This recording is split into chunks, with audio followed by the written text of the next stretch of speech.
Thank you, Chair, Commissioner, dear colleagues.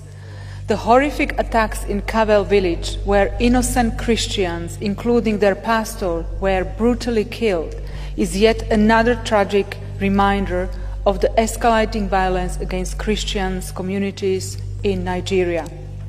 Sadly, this is not an isolated incident. Nigeria has become one of the most dangerous places in the world to be a Christian. Across the country, Christian communities face repeated attacks by Faluni militants, Boko Haram, and other organized groups. Violence is part of a broader and deeply worrying pattern of persecution.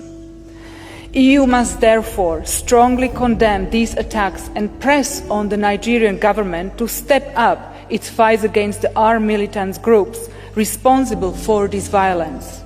I call on the Commission to give an urgent attention to the worrying situation of Christians in Nigeria and all persecuted religious communities in Nigeria. We had a very fruitful discussion this morning with the newly appointed EU Special Envoy on Religious Freedom, Mary McGuinness, and I look forward to working with her to help Christian and other religious groups to facing persecution. Thank you very much. Injustice and other things formed or performed against people, I stand. It is for that reason that I stood for the people of Biafra and the people of southern Cameroon. From 2016 to today, the people of southeast in Nigeria, whose population is over 100 million people or so, have been brutalized by the regime of Buhari, the late Buhari, and now by jihadists, Christians being butchered, killed, maimed, day in, day out. Africa is watching. I am not just watching. I have made an alarm. Several warned the people, brought out the plight of the people of Biafra and the people of Nigeria in general. 3/4 of Nigerian territory is occupied by either bandits or terrorists of Boko Haram, ISIS, and other outfits, caliphates that have come and grown up in this state of Nigeria since Buhari took power, handed it over to Tinubu. Someone has been hiding these things. But we cannot hide anymore. We cannot hide when Christians are being butchered day in, day out.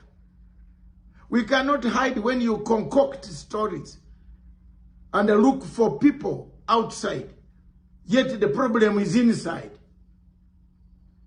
The problem of Nigeria is constitutional. You need to disengage. The North does not work with the South. Even if you go and go on and go on and go on and pretend, those two will never work together. Even itself, you see it. As you fly in, you can see the difference. But one thing that has struck for the last 2 weeks, I have been in this European city, observing the case of Simon Ekpa, a man indicted by the Nigerians and the Finnish government in collaboration with Nigerian government on charges that are really very embarrassing to a state like the state of Finland.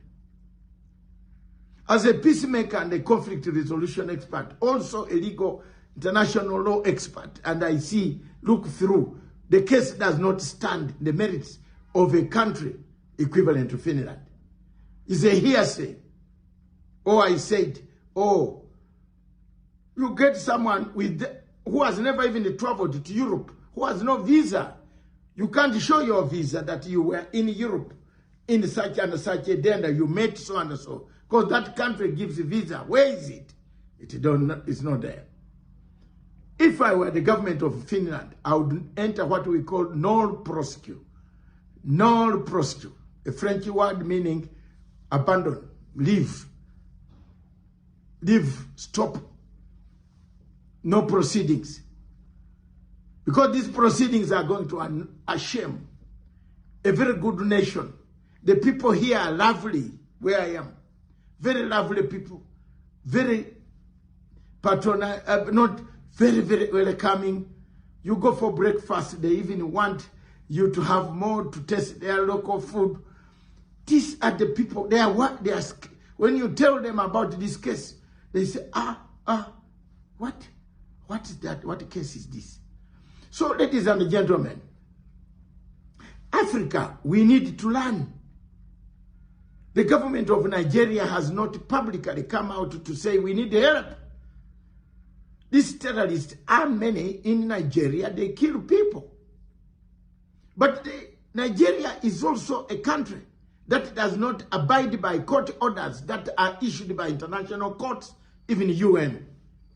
A court order was issued on Nnamdi Kanu to be released from another sister country where they stole him at night without the country knowing, through the forces of Anthony Malami. Anthony General called Malami another terrorist based in Nigeria who claimed to be an Anthony General issuing warrants and documents for extradition and documents for abduction. And he said, we got Nnamdi Kanu. But he himself was a terrorist. He should be been charged. You can't use such evidence of a man who became useless, who amassed wealth, who got this money and said he would put ransom to pick this man and went and bought premises, several premises around Nigeria. The government itself turned on him and captured him. So do you use such a man's evidence as evidence that's good enough to sentence someone? I will stand firm. The developments, this case goes on up to 21st. On 17th is a day for us for defense, to final defense line. We've made it. We have done our best. Some of us who have done from behind the scenes. We want to thank the lawyers, Tommy and others, who have done a great job inside to dismantle a caliphate of deception that was around this, with people paid. Several Africans shame us. We feel ashamed, some of us. Even when you see the evidence which the public has not seen, you feel ashamed, which we cannot disclose here. But let me be very honest to you Biafrans. I'm not fighting for part of the positions. I'm not part of, I don't want any hierarchy. I am fighting for the truth. The people, whether it's bad or what, wait for him to come out. Ask him. Don't ask me. Don't call me to ask me not to represent. Don't, because I will be very upset with you. Already I've been upset with some people. And I warn you, because next time you call me, I'll put your number online for the Biafrans to know who is calling me to tell me I should not represent. I am an international expert called. I'm going to Gaza. Is there a friend of mine in Gaza? Sometime for peace monitoring. Is there my friend? Do I have any friend there? I work on Sudan. Do I have any friend who is Sudanese? I work on Congo. Do I have any friend who is Congolese? I worked on Zimbabwe. Do I have, maybe in Zimbabwe, I might have friendship. I have one friend, one of my friends in Africa is President Emerson Mnangagwa, close friend for 27 years. I've never stolen even one penny from him or taken anything from him which can get annoyed. Even if they are chasing me at night and he opens the door, he will open for me the door to go. He's my friend. That's it. But I am just fighting for justice for these guys, for this guy. I want to ask you, all of you, behave. Exchanges of words on social media, stop it. At this time, we don't want anything in the social media which could be used. And I want to tell you people that, look, cases are not won by court appearances. Cases are won by illegal political bypass. If the heart is sick, you use a political bypass, which is political bypass strategy includes media. That's why you see me, I'm writing from here. They are aware I'm here. I've committed nothing wrong. I've not gone to fight anybody.